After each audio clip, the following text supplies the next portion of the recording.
India Afghan ആദ്യത്തെ ഏകദിനം ഇന്നായിരുന്നു. മഴ കാരണം ഓവറുകൾ വെട്ടിച്ചുരുക്കി 25 ഓവർ മാത്രമേ കളിയുണ്ടായിരുന്നുള്ളൂ. ഇന്ന് അഫ്ഗാനെതിരെ മികച്ച വിജയമാണ് ഇന്ത്യ സ്വന്തമാക്കിയത്.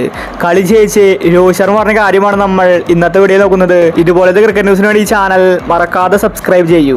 അഫ്ഗാൻ 25 ഓവറിൽ 194 റൺസാണ് എടുത്തിട്ടുണ്ടായിരുന്നത്. മറുപടി ബാറ്റിംഗിൽ ഇന്ത്യ കളി ജയിച്ചു. ഇന്ന് കളി കഴിഞ്ഞ് രോഹിത് ശർമ്മ പറഞ്ഞത് ഇങ്ങനെയായിരുന്നു: എനിക്കിന്ന് ഫോമാകാൻ സാധിച്ചില്ല. റണ്ണൌട്ടിലൂടെയാണ് ഞാൻ പുറത്തായത്. അടുത്ത കളി മികച്ച പ്രകടനം കാഴ്ചവെക്കണം.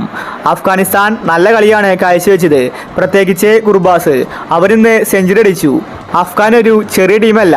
കുറെ കാലത്തിന് ശേഷമാണ് ഏകദിന പരമ്പര ഞാൻ കളിക്കുന്നത്. IPL നിന്ന് ഒരുപാട് വ്യത്യാസം ഏകദിനത്തിനുണ്ട് ഇപ്പോൾ. അതുകൊണ്ട് തന്നെ ഇന്നത്തെ മാച്ച് നല്ല രസമായിരുന്നു. കോഹ്ലി ഇന്ന് കളിക്കാത്തത് ടീമിന് നഷ്ടമായിരുന്നു. ഇനിയും ഒരുപാട് താരങ്ങൾ ഏകദിനത്തിലേക്ക് വരണമെന്നുണ്ട്, പ്രത്യേകിച്ച് സഞ്ജു സാംസൺ. കഴിഞ്ഞ T20 വേൾഡ് കപ്പ് കഴിഞ്ഞപ്പോൾ സഞ്ജുവിനെ ഏകദിന ടീമിൽ എടുക്കണമെന്ന് ഞാൻ ആവശ്യപ്പെട്ടിട്ടുണ്ടായിരുന്നു. അവൻ അടുത്ത ഏകദിന വേൾഡ് കപ്പിലുണ്ടെങ്കിൽ അത് ടീമിന് ബലം തന്നെയാണ്. സഞ്ജുവും ഇഷാനും ഞങ്ങൾക്ക് ഒരുപോലെയാണ്.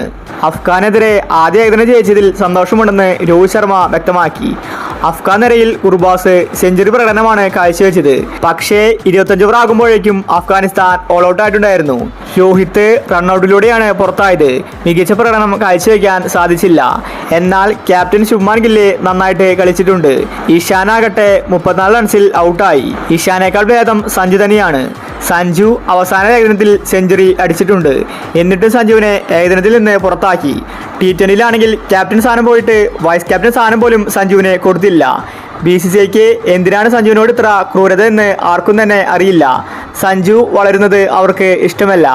എന്തായാലും ആദ്യ കളി തന്നെ ഇന്ത്യ ജയിച്ചിരിക്കുകയാണ്. അഫ്ഗാൻ പരമ്പര ഇന്ത്യ തൂത്തുവാരുമെന്നത് ഉറപ്പാണ്.